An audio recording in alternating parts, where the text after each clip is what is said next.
If you're a songwriter and you've been waiting around for your next track to just fall out of the sky, then today's your lucky day because I'm gonna teach you how to make it rain. Tracks. Let's just go to the intro.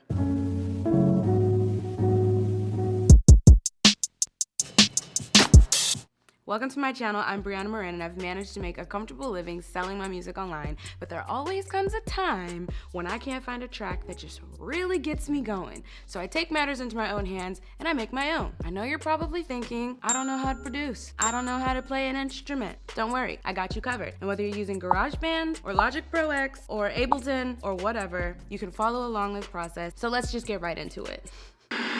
All right, first thing I like to do in my beat making process is find the chords. Chords to me dictate the direction. How do you get to where you're going if you ain't got no direction? First, I go to chord.com because I personally enjoy playing chords, but I'm not a spectacular keyboard player who could just sit down and magically just know what to play.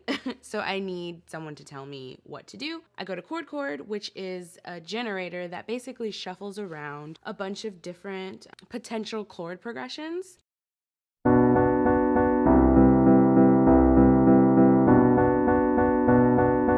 You can tell it what BPM you want, the key that you want to be in, even down to the type of pattern you want.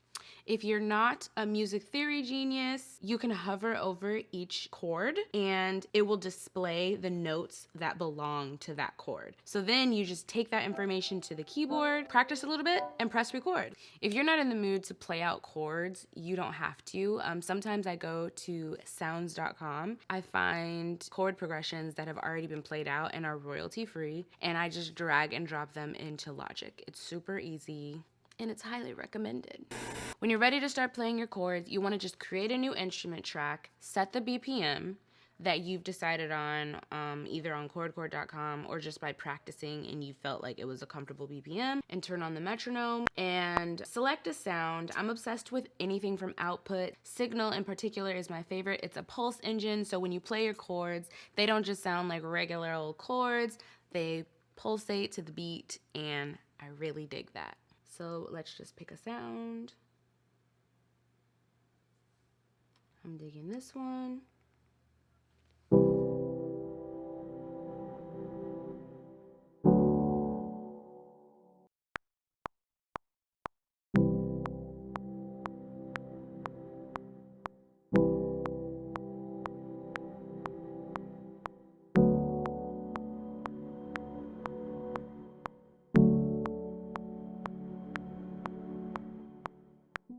Once you've played in your chords, you want to make sure everything is on time by quantizing to the beat. It's really simple. You can play around with the numbers until you find something that you like or feels good to you. You want to make sure that they're actually starting on the one.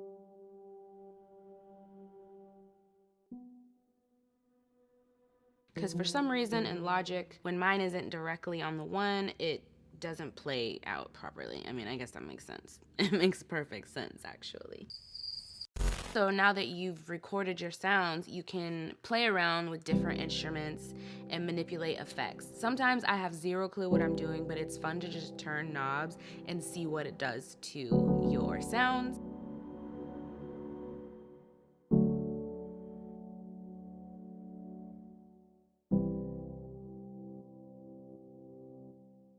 So once you find something you like, then you could either stop here and just start writing, or you can add more elements like drums. I don't know how to program drums, and I have no intention on learning how to program drums. So I go back to sounds.com, I download a drum loop that matches the BPM that we set at the beginning. And once I find something I like, you download and then drag and drop into your session.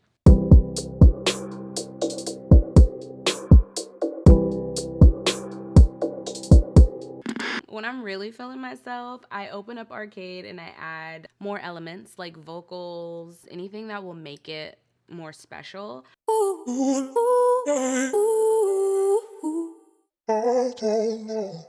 And for those of you who have never used Arcade, it's similar to all the other royalty-free sites, except that you download it like a plugin. The plugin's pretty easy to use. They separate everything between loops, kits, and lines.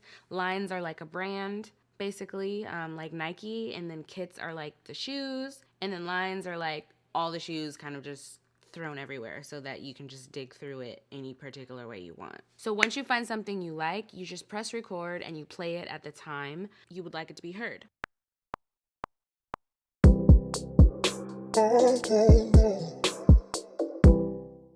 Once you've added all the elements you want to add, you can start to structure the song. In Logic, you can just kind of hover at the end of the clip and drag it out, and when this weird little doodle bop pops up, you just drag it out and that'll loop that specific area over and over and over again. I particularly like to just press Option and click and drag everything out so that I have more control over sections that I might want to mute and sections that I want to cut in half. Let's see what this is sounding like.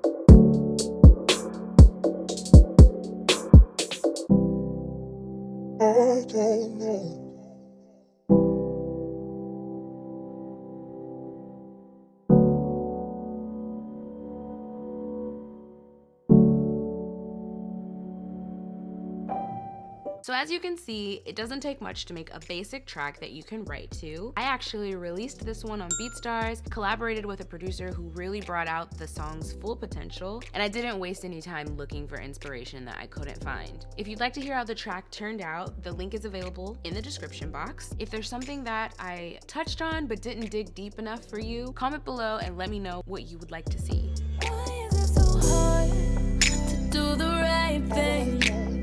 When it's said and done, all you gotta do is just keep your word.